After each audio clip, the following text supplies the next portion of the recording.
Thank you, Chairman Latta. This bill is hugely important to the people that I represent in Houston. I am, of course, Congressman Weber's neighbor, just a little bit to the west, and companies in Houston and the people who work there control more than 58% of U.S. natural gas pipeline capacity and 33% of U.S. oil pipeline capacity. So I know that the people that I represent take pipeline safety incredibly seriously, and there are people who dedicate their entire careers to making sure that pipelines operate safely and that we get the energy that we need moved where it needs to be across this country and around the world. And the professionals who work in this industry know that pipeline safety is paramount.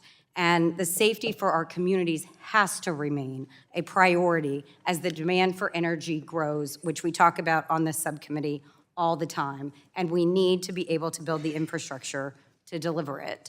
And so to that end, I think that the safety of this pipeline infrastructure really depends and has always depended on a working partnership between industry and government regulators, in this case, PHMSA.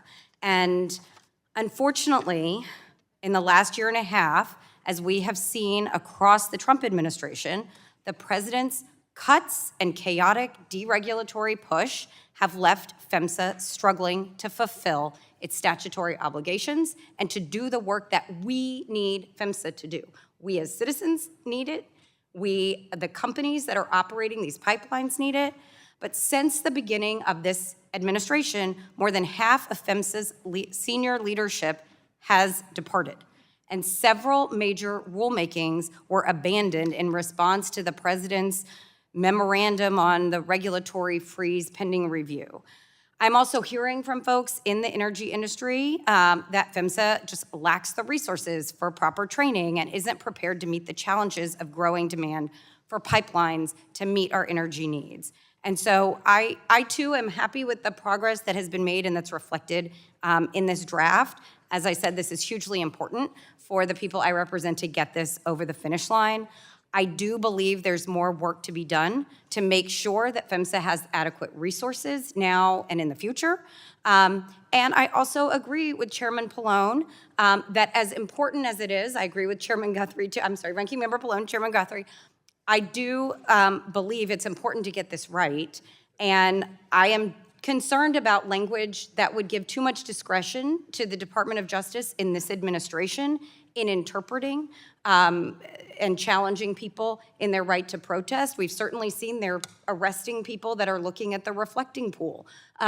We take very seriously people's First Amendment right to speak and to speak out about the things that matter in their lives. And so I appreciate, Chairman Guthrie, your statement about working together, and I really do think it's essential that we get this right and that we write language that protects these pipelines and allows them to operate safely at all times without the dangerous interference that can be caused, while also protecting the rights of American citizens that frankly are being trampled in this administration.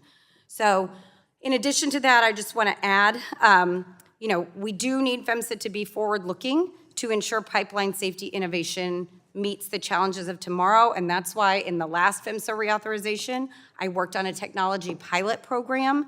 That was in the 2020 bill, and that was back when I was on the T&I committee. But the technology demonstration program was designed to advance the latest high-tech inspection technologies and analytics that could be used to make pipelines safer. And I would really like to see us be able to work that into this reauthorization.